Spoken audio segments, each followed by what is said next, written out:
Pour de nombreux Romains du 1er siècle, Germanicus Julius César était l'empereur que Rome n'a jamais eu. Il s'est distingué comme l'un des généraux les plus admirés de l'Empire, non seulement par ses victoires, mais aussi par son empathie, son charisme et sa loyauté. Germanicus représentait tout ce qu'il y avait de meilleur dans la tradition romaine: courage, discipline et engagement envers le bien commun.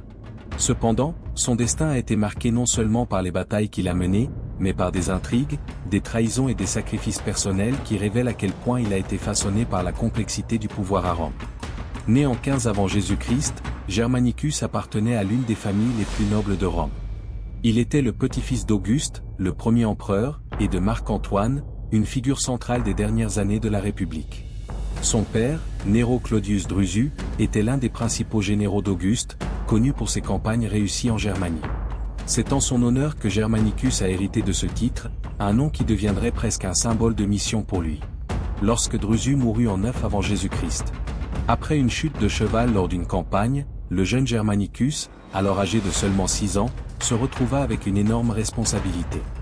Dès son plus jeune âge, il savait que l'on attendait de lui qu'il honore le nom de sa famille. Drusus était considéré comme un successeur potentiel d'Auguste, et sa mort a laissé un vide tant dans la ligne de succession que dans les attentes de l'Empire. Son oncle Tibère assuma une partie de cette responsabilité, mais Germanicus était également perçu comme un possible héritier. En 4 après Jésus-Christ, le scénario de succession changea radicalement avec la mort de Caius César, petit-fils d'Auguste et alors son héritier direct. Auguste, sous pression pour assurer la stabilité de la lignée, adopta Tibère, mais il le fit sous une condition: Tibère devait adopter Germanicus, consolidant encore davantage les liens entre les familles.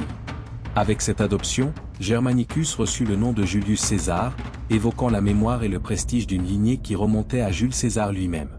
Pour renforcer cette position, Auguste organisa le mariage de Germanicus avec sa petite-fille, Agrippine, un acte d'union politique. Agrippine était une femme forte et déterminée, profondément dévouée à son mari et fidèle au patrimoine de la dynastie. Leur mariage non seulement renforça les liens familiaux, mais contribua à créer une puissante alliance dans la scène politique romaine. Tout au long de sa vie, Agrippine accompagna Germanicus dans ses campagnes et le soutint dans des moments critiques, faisant face aux intrigues et aux menaces qui allaient s'accumuler contre lui. En 7 après Jésus-Christ, Germanicus fut envoyé en Illyrie, où il se distingua aux côtés de Tibère en réprimant une révolte importante. Ce fut son premier grand test militaire, et il ne déçut pas. Les victoires remportées en Illyrie démontrèrent son talent de leader et de stratège, des attributs qui allaient bientôt être mis à l'épreuve dans une situation encore plus difficile. 2 ans plus tard, en 9 après Jésus-Christ, Rome subit l'un de ses plus grands désastres militaires lors de la bataille de la forêt de Teutobourg. 3 légions furent décimées par une coalition de tribus germaniques dirigée par Arminius, un ancien allié de Rome qui s'était retourné contre l'Empire. La perte des légions laissa un traumatisme profond à Rome, surtout pour Auguste, qui aurait exclamé « Varus, rends-moi mes légions ».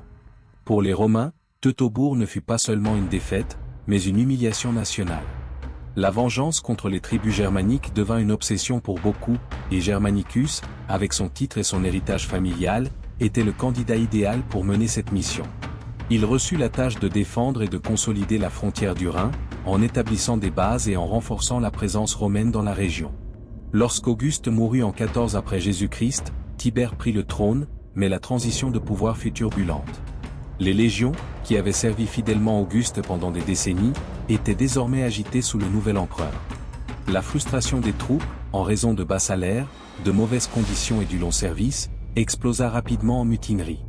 À son arrivée au camp, Germanicus se retrouva face à une situation explosive. La situation était si grave qu'il dut agir avec un mélange d'astuce et de courage. En voyant les soldats révoltés, dont beaucoup réclamaient qu'il se déclare empereur à la place de Tibère, Germanicus opta pour une attitude extrême.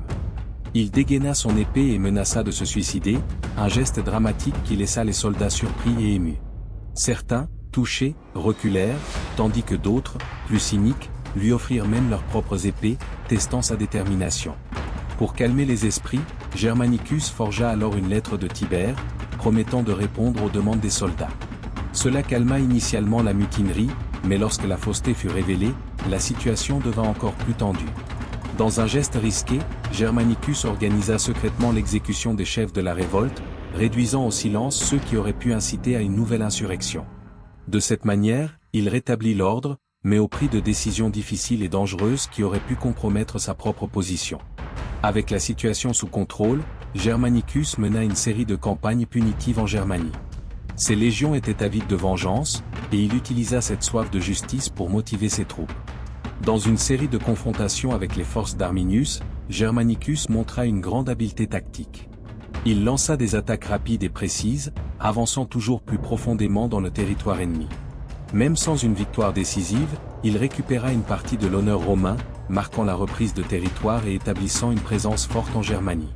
Lors de cette campagne, Germanicus fit un geste significatif, il visita le lieu de la bataille de Teutobourg, avec une profonde révérence, enterra les corps des légionnaires morts lors de la bataille, qui gisaient encore sur le champ.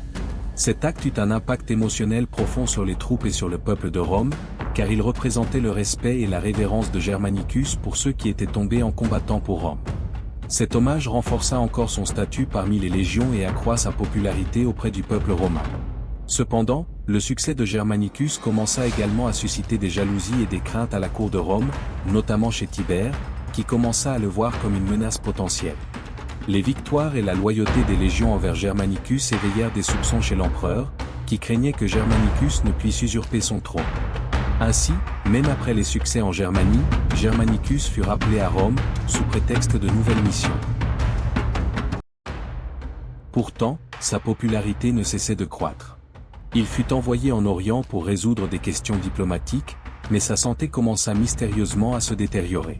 En 19 après Jésus-Christ, Germanicus mourut dans des circonstances suspectes en Syrie, et beaucoup croyaient qu'il avait été empoisonné sur l'ordre de Tibère ou de ses alliés. Sa mort provoqua une grande émotion à Rome, et ses funérailles furent un événement grandiose. Le peuple le vénéra comme un héros, et beaucoup se demandent encore ce qu'aurait été l'Empire s'il était devenu empereur.